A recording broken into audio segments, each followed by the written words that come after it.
ಆ ಜಾನಕಿನ ಕರ್ಕೊಂಡು ಹೋಗೋದಕ್ಕೆ ಶ್ರೀರಾಮ ಯಾವಾಗ ಬರ್ತಾರೆ ಅಂತ ಅಶೋಕವನದಲ್ಲಿ ಅವ್ರು ಕಾಯ್ತಾ ಇದ್ರು. ಆದ್ರೆ ಅತ್ತೆ ಮಾತ್ರ ಈ ರಾಮ ಯಾವಾಗ ಕಂಡ್ಬಿಡ್ತಾರೆ ಅಂತ ಈ ಆಸ್ಪತ್ರೆಯಲ್ಲಿ ಹಗಲು ರಾತ್ರಿ ಕಾಯ್ತಿದ್ರು.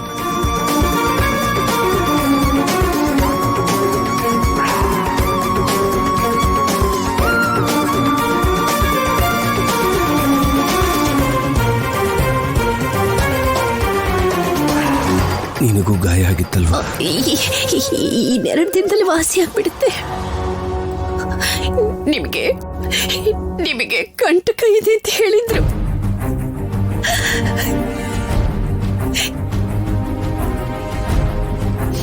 ದೇವ್ರ ದಯದಿಂದ ನೀವು ಈ ಕಂಟಕದಿಂದ ಪಾರಾಗ್ಬಿಟ್ರಿ ಅಂದ್ರೆ. ನಮ್ಮೂರೆಲ್ಲ ಹೇಗಿದ್ದಾರೆ?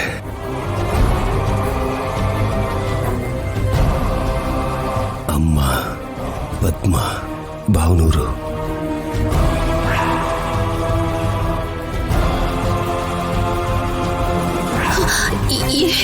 ಎಲ್ಲರೂ ಚೆನ್ನಾಗಿದ್ದಾರೆ ರೀ.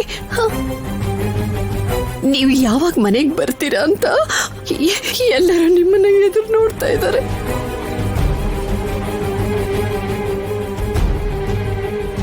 ಏಯ್ ಶಿವರಾಜು,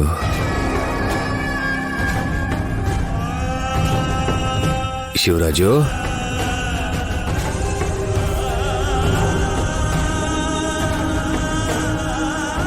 ಪಾಪ ಶಿವರಾಜು, ನನ್ನನ್ನು ಬಿಟ್ಟು ಒಂದು ಕ್ಷಣನೂ ಇರಕ್ಕಾಗಲ್ಲ ಅವನಿಗೆ.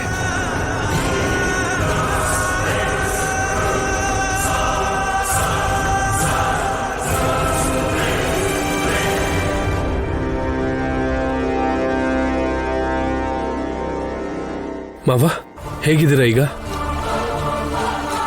ಚೆನ್ನಾಗಿದ್ದೀನಿ ಹೇಳಿ ಅಂದ್ರೆ. ಎಲ್ಲವನು ಶಿವರಾಜು ಆಚೆ ಇದ್ದಾನ?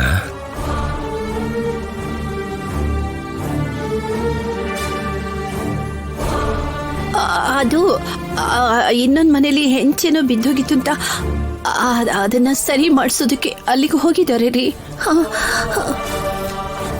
ನಿಜಾನೇ, ನಾನು ಇಲ್ದಿರುವಾಗ ಜವಾಬ್ದಾರಿ ಎಲ್ಲ ಒಂದೇ ಅಲ್ವಾ? ಜವಾಬ್ದಾರಿನೇ ಬೇಡ ಅಂತ ನಿಮ್ಮಿಂದ ದೂರಾಗಿ ಹೆಂಡತಿ ಮಗನ ಕರ್ಕೊಂಡು ಬೇರೆ ಹೊರಟೋದ್ರು ರೀ. ಯಾಕೆ ಜಾನಕಿ, ಯಾಕೆ ಅಳ್ತಿದ್ಯಾ? ನಾನು ಬದುಕ್ತೀನೋ ಇಲ್ವೋ ಅಂತ ಭಯ ಪಟ್ಟ್ಯಾ? ಏನ್ರಿ ನೀವು ದೊಡ್ಡಪ್ಪ? ಮಾವ, ಎಷ್ಟೋ ವರ್ಷದ ಹಿಂದೆ ನಮ್ಮಿಬ್ಬರ ಪ್ರಾಣ ಒಂದಾಯ್ತು.